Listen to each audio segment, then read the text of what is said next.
প্রেমময় পরমদয়াল শ্রী শ্রী ঠাকুরের এতক্ষণ যারা নামামৃত সুধা পান করলেন, তাদের মানব জীবন শ্রেষ্ঠ জীবনের একমাত্র উদ্দেশ্য ঈশ্বর প্রাপ্তি।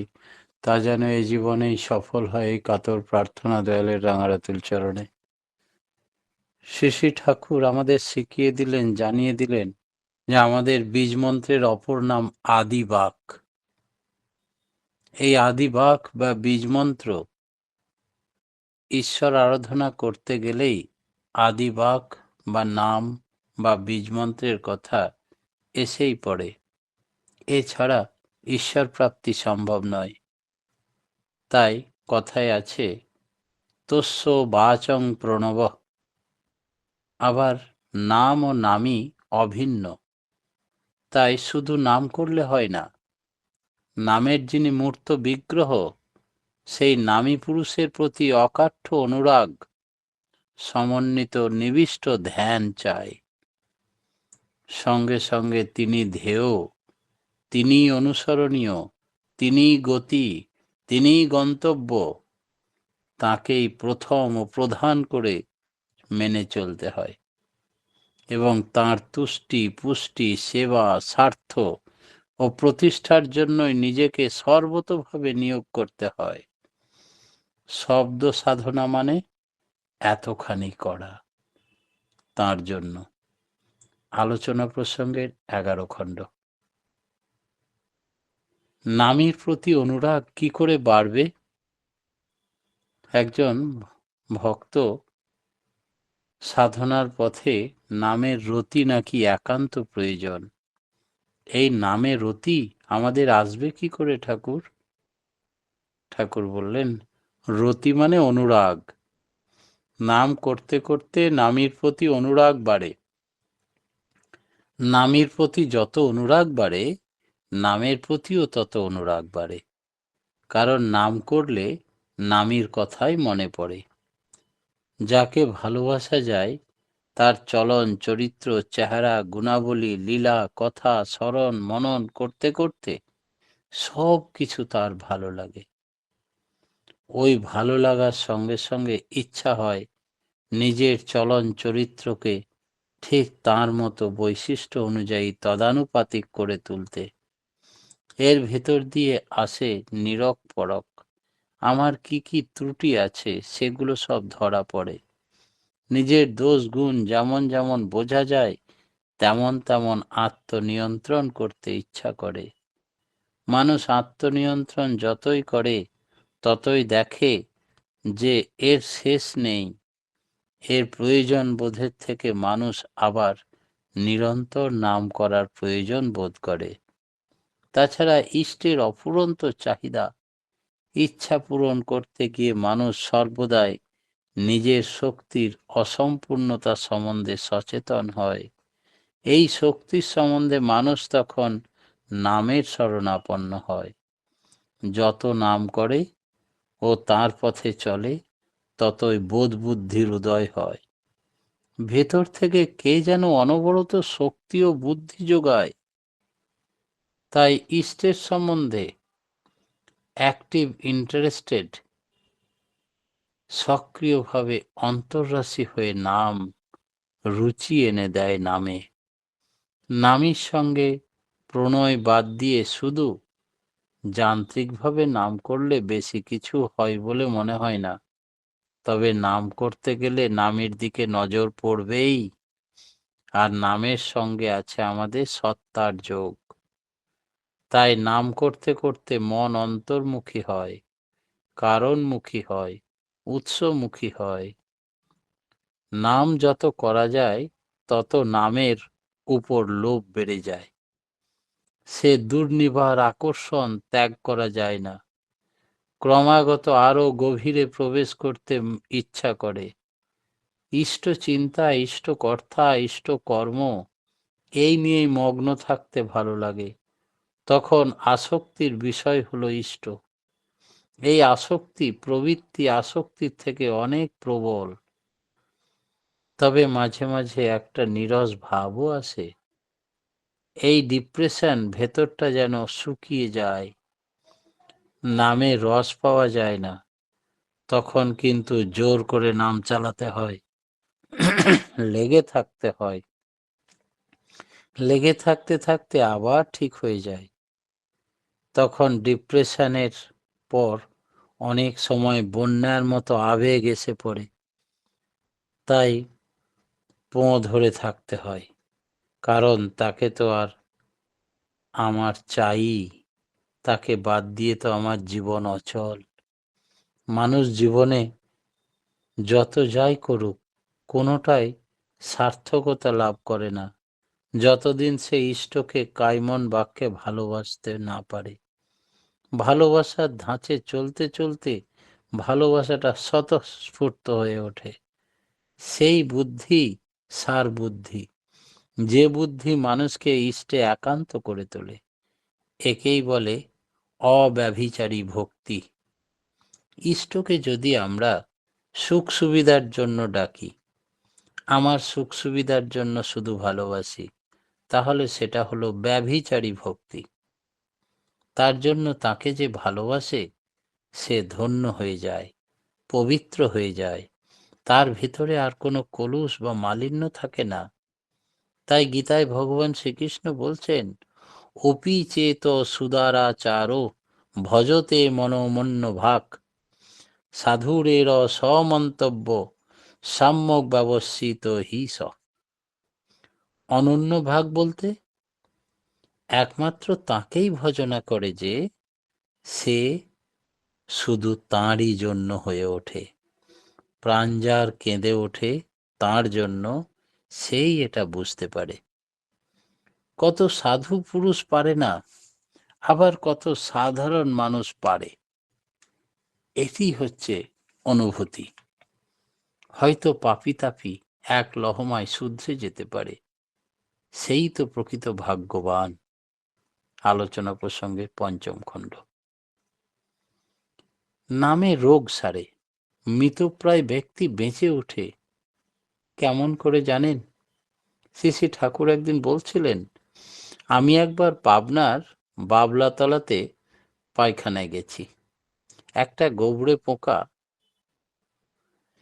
মরা, সে মনে হলো তার দিকে চেয়ে নাম করতে লাগলাম। ঠ্যাংটা কিছু সময় পরে নড়ে উঠল, মনে হলো বাঁচাই ছিল। তখন অন্যদিকে তাকিয়ে থাকলাম, একটু পরে দেখি আর নড়ে না। আবার তার দিকে তাকিয়ে একদৃষ্টে নাম করতে লাগলাম, আবার একটু নেড়ে উঠল। তখন তাকিয়ে নাম করা বন্ধ করলাম, ওরও নড়া বন্ধ হয়ে গেল। ৩-৪ বার পরপর এরকম করে দেখলাম এবং ফল একই রকম হলো। কোনো কিছুর দিকে নিবিষ্টভাবে তাকিয়ে আকুলভাবে নাম করতেলে তার ভেতর যে প্রাণের সঞ্চার হয়, সেটা অনেক করে পরখ করে দেখেছি। বেশ কিছু সময় এইরকম করলে যা মৃতপ্রায় বা মৃত বলা চলে, তা পুনরায় বেঁচে ওঠে। অবশ্য অর্গান বা যন্ত্রগুলি মোটামুটি ঠিক থাকা চাই। রাধারমণ প্রভৃতিরা দেখেছে যে রোগ ছাড়ছে না, সেই রোগীকে ছুঁয়ে নাম করতে করতে রোগের উপশম হয়ে গেছে। নাম করার সময় মনে দ্বন্দ্ব থাকলে চলবে না, সেই তো সারবে কিনা এইরকম একটা সংশয় থাকলেও চলবে না। বিশ্বাস নিয়ে রোগীকে ছুঁয়ে সহজভাবে এক মনে নাম করতে হয়। শতকরা 85টি সুস্থ হয়ে উঠবে।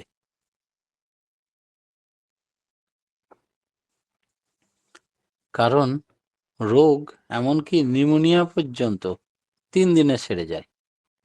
নামের এত ক্ষমতা। নাম করার সঙ্গে সঙ্গে রোগীকে জীবনীয়ভাবে উদ্দীপ্ত ও উদ্বুদ্ধ করতে হয়।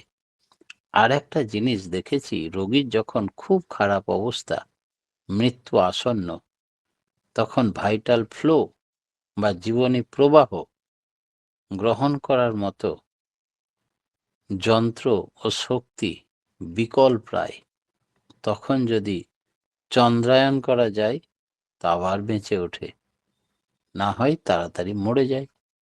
তাই এই ক্ষেত্রে চন্দ্রায়ণ ব্রত খুব কার্যকরী। আলোচনা প্রসঙ্গের 12 খণ্ড, একথা ঠাকুর বলেছেন। নাম হাসপাতাল। নাম হাসপাতাল রোগ সারানো সম্পর্কে একদিন নানা কথা হচ্ছিল।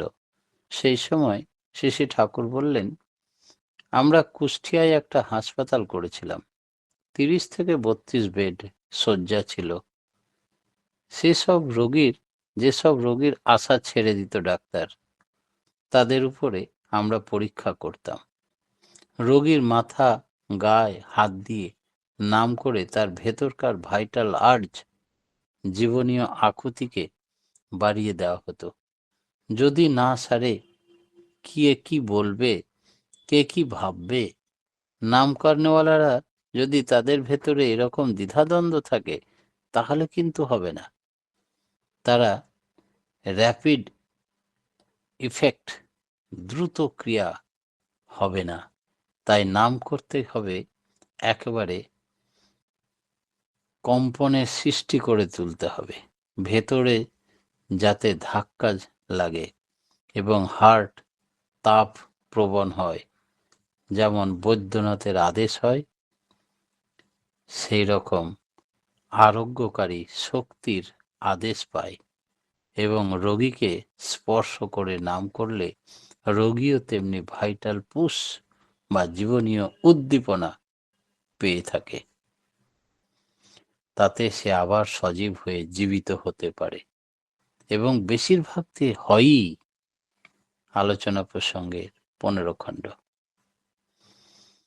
নাম করলেই কি মানুষের উদ্ধার হবে ঠাকুর? শ্রী ঠাকুর বললেন,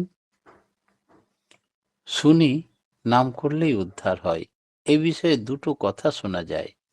একটা কথা হলো, কোটি জন্মে করে যদি নাম সংকীর্তন, তথাপি না পায় কেহ ব্রজের নন্দন। আবার চৈতন্য চরিতামৃতে কথাও আছে, একবার হরিনামে যত পাপ হরে, জীবের নাহিকো সাধ্য তত পাপ করে।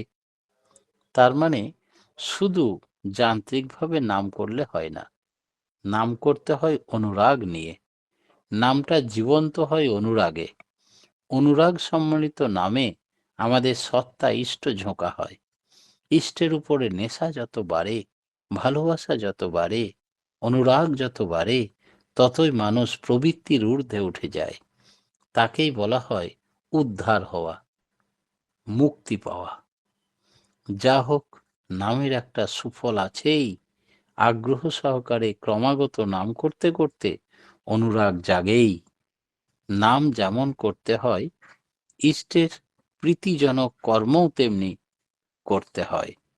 ইষ্টের প্রীতিজনক কর্ম করে আরো বেশি তার ভাইটাল এনার্জি, শক্তি বেড়ে যায়। অজপা সাধন ও অজপা জপ, এই দুটোর মানে কি? দুটো কি একই জিনিস? শ্রী ঠাকুর বললেন, নিঃশ্বাস প্রশ্বাসে জপ অজপা নয়, ওটা একটা মেকানিক্যাল বা যান্ত্রিক পথ, ভাইটাল ফ্লো, প্রাণন প্রবাহ যা চলছে অনাহত ধারায়, সুরত সম্বেগ নিয়ে নিরন্তর ইষ্টময় হয়ে, সেই প্রাণন প্রবাহের শত অনুভবী অজপা সাধন। এর মূলে থাকে সত্তার ইষ্টমুখী তন্ময়তা, নাম পরায়ণতা। তখন সহজ হয়ে ওঠে মানুষের কাছে। প্রাণায়াম মানে প্রাণের বিরাম। নিঃশ্বাস বন্ধ করে প্রাণায়াম হয় না। পূরক, রেচক, কুম্ভক আমরা করি, কিন্তু একমুখী অনুরাগ মুখর চিন্তায় উদ্বোধনী টান যত হয়, আপনা থেকে কুম্ভক হয় তত। পূরক, রেচক ইত্যাদির উদ্দেশ্য হল বাইরের ক্রিয়াকে সংযত করে ভেতরের ভাব জাগিয়ে তোলা। অজপা জপ মানে যার দরুন জীবন ক্রিয়া হচ্ছে, সেই প্রাণন প্রবাহকে জানা। একজনের বাহ্যিক চেহারা দেখে তার গুণ ও ক্রিয়া বোঝা যায়। যে নিজেকে জানে সে সব কিছু জানতে পারে। চাই সক্রিয় ইষ্ট তন্ময়তার ভেতর দিয়ে নিজ সত্তাকে জানা। নাক টিপলেই প্রাণায়াম হয়ে যায় না। অনুরাগে করলে নাম আপনি আসে প্রাণায়াম। প্রাণায়াম সম্বন্ধে কথা উঠল একদিন। শ্রী ঠাকুর, প্রাণায়াম মানে প্রাণের শক্তি। নাক টিপলেই প্রাণায়াম হবে না। যদি বিধিমতো না হয়, প্রাণায়ামের পরিবর্তে ব্যায়াম হতে পারে। ভক্তিতে আপনা আপনি প্রাণায়াম হয়, জীবনী শক্তি বেড়ে যায়। প্রাণায়াম করি, যোগ করি, ভক্তি ছাড়া কিছুই হয় না। যোগের বজ্রলেপই হচ্ছে ভক্তি। ভক্তি যোগ যার আছে, জ্ঞান তার স্বাভাবিক।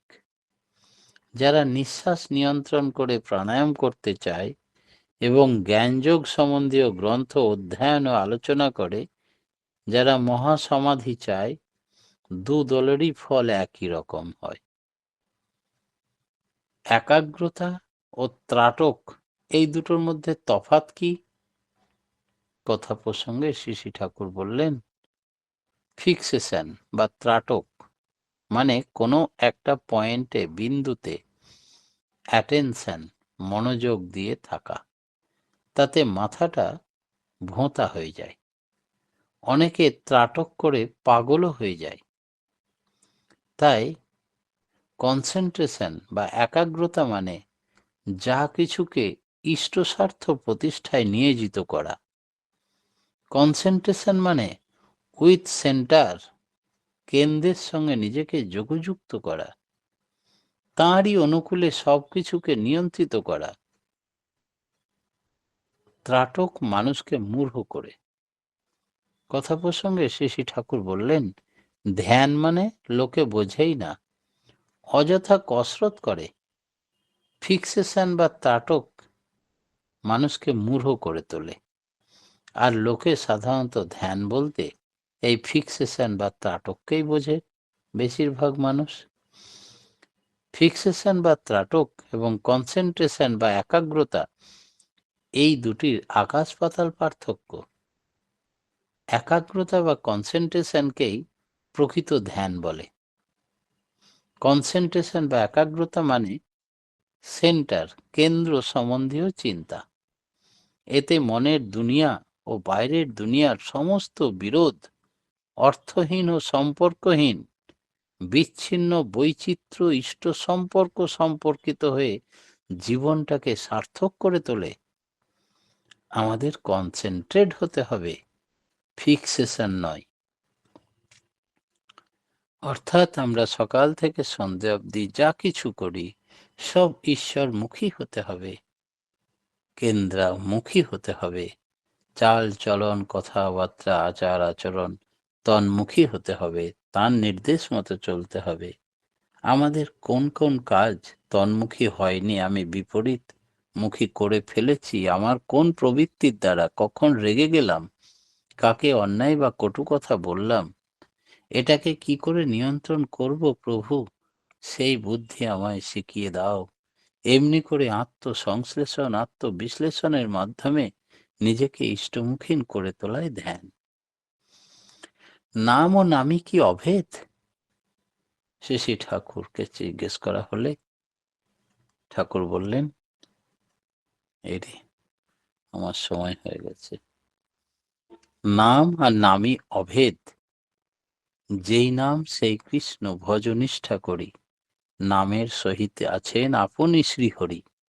তাই নাম আর নামই অভেদ, সবটাই তার নির্দেশে হয়।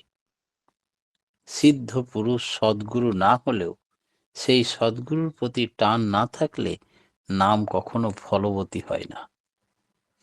তাই সিদ্ধ মহাপুরুষই যে নাম দান করেন, তার সঙ্গে নামই অভেদ। কোটি জন্ম করে যদি নাম সংকীর্তন, তথাপি না পায় কেহ ব্রজের নন্দন। তাই সিদ্ধ নাম, পুরুষোত্তমের নাম, বীজ মন্ত্রই শ্রেষ্ঠ নাম। অনুরাগ ভরে এই নাম করলে তখন নাম আর নামই অভেদ অনুভব করা যায় প্রতি মুহূর্তে। বিধাতার রাঙারাতুল চরণে প্রত্যেকের সার্বিক মঙ্গল প্রার্থনা জানিয়ে আজকের মতো ক্ষুদ্র বক্তব্য আমার এখানেই শেষ করলাম। জয় গুরু। জয় গুরু দাদা। খুব সুন্দর আজকে আলোচনা শুনলাম যে ঈশ্বর প্রাপ্তির জন্য আদি বাক প্রয়োজন। নাম ও নামই এক। তার তুষ্টি পুষ্টি সেবা করার জন্য সবসময় নিজেকে নিয়োজিত করতে হবে। নাম করতে করতে নামীর প্রতি অনুরাগ বাড়ে। তখন নিরপরক আসে। তখনই মানুষ আত্মবিশ্লেষণ করে আত্মপ্রতিষ্ঠায় নিয়োজিত হয়। নাম করতে করতে তার প্রতি আসক্তি আসে। তখনই প্রবৃত্তি নিয়ন্ত্রিত হয়। একমাত্র তাকেই ভজনা করতে হয়। নামে রোগ সারে, মৃতপ্রায় ব্যক্তি বেঁচে ওঠে।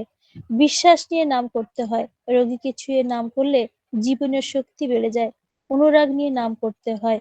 আর একাগ্রতা ও ত্রাটক কথাটির অর্থ সুন্দর করে বিশ্লেষণ করলেন। একাগ্রতাকেই প্রকৃত ধ্যান বলে। আমাদের তন্মুখী হতে হবে, তার চলনে চলতে হবে। নাম ও নামী অভেদ সিদ্ধ মহাপুরুষের কাছ থেকেই আমাদের দীক্ষা নিতে হবে। জয় গুরু। খুব সুন্দর আলোচনা দাদা, আমরা সমৃদ্ধ হলাম। পরমপিতা রাঙারাতুল চরণে আপনার সার্বিক মঙ্গল প্রার্থনা করি। আপনি আপনার পরিবার পারিপার্শ্বিক সবার দীর্ঘ নিরোগ ইষ্টচ্ছল জীবন কামনা করি পরমপিতা রাঙারাতুল চরণে। আপনারা খুব ভালো থাকুন, সুস্থ থাকুন এবং পরমপিতাকে নিয়ে আনন্দে ভরপুর হয়ে থাকুন, এই প্রার্থনা করি দয়ালের রাঙারাতুল চরণে। জয় গুরু দাদা। এখন আজকে আমার আশিস দার শুভ জন্মদিন, তাই আশিস দা একটা আবৃত্তি